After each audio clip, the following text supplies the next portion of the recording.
Well, hello everyone, this is MD Stokes.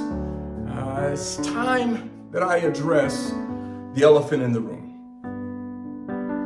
But before I do, I want to tell you a story. It's a true story, just bear with me here. I remember some time ago when we still lived in Augusta, Georgia. My children were much younger then and my hair was much darker, okay?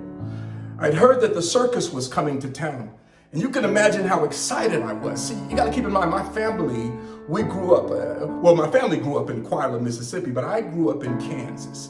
So for me, going to the circus was not something that was common. Don't judge me. I'm just telling you the truth, okay? For all of you who've experienced all these great things, but I'd never experienced it before. So to hear that the circus was coming to town, it was a great opportunity for me to live out a childhood dream to go to the circus. But not only that, to allow my children to experience it, us to experience it together, you know. And when we went, wow, it was everything that I thought it was going to be. I mean, when the clowns came out, we laughed with the clowns. And when they were on the flying trapeze, doing the flying trapeze, that was me. I was flying. I could imagine I was flying. And when they were walking on the tightrope, my heart began to beat real hard because I felt like that was me walking up on the tightrope. It was unbelievable, but I gotta be honest with you. The part that I remember the most is when the elephants came out. Now these creatures were larger than life. They were huge, enormous. I grew up around dogs and stuff. I'd never seen no elephants, anything that big. They were larger than life. As a matter of fact, they were so big that it was intimidating. And as they walked out, I thought to myself, if they wanted to, they could shut that whole circus down. But what got me was that there was this little man that came out. This little man, he seemed like he had some type of mystical powers or something. He would crack the whip, and whenever he snapped that whip, the elephants would begin to do all kinds of tricks, and they would dance and just do all kinds of stuff. And I thought to myself, wow, this man's got some type of power. And he would feed him like peanuts. And it was just unbelievable. I thought to myself, this was crazy. It was unbelievable. And as I looked at one of the elephants closer, it seemed like it was crying, like I saw tears coming down. And it made me feel different. I don't know.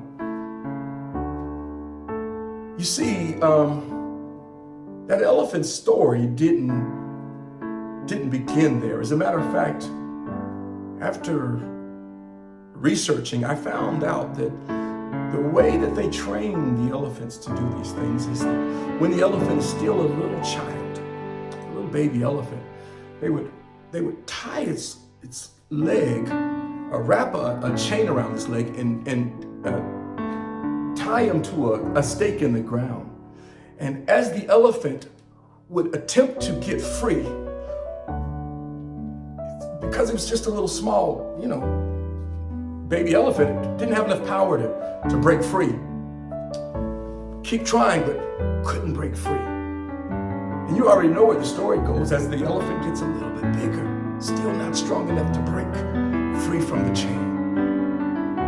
As the elephant grows, eventually, doesn't try as much to break free, but begins to then make peace with the reality that this must be my lot in life. And an elephant never forgets.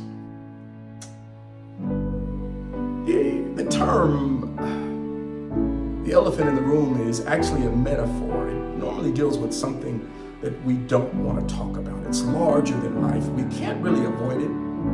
Everybody sees it. It's in the room. It's so large. You can't avoid it. It's there. But it's something we don't want to deal with. So instead of addressing the elephant, we just walk around the elephant and act like the elephant is not there.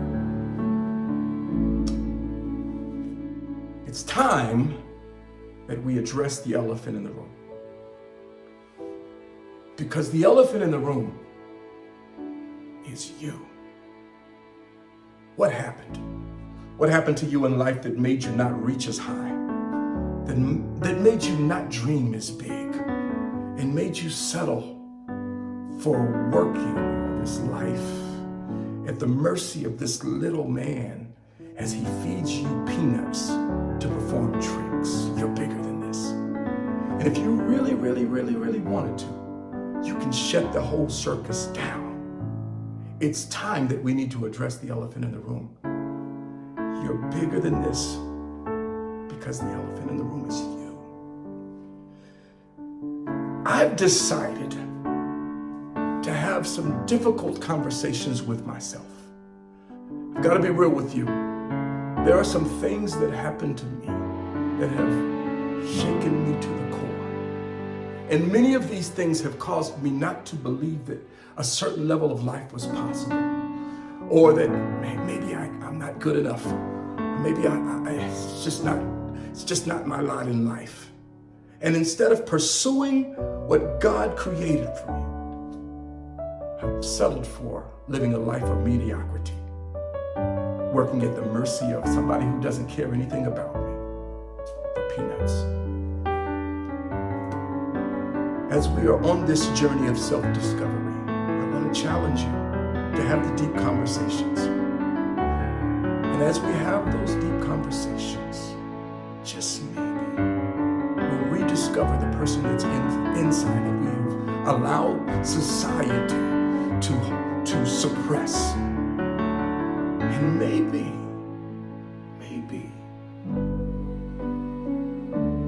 we'll shut this circus down. Hello, elephant. It's time to get up. This is MD Stokes, and this is the beginning of your journey.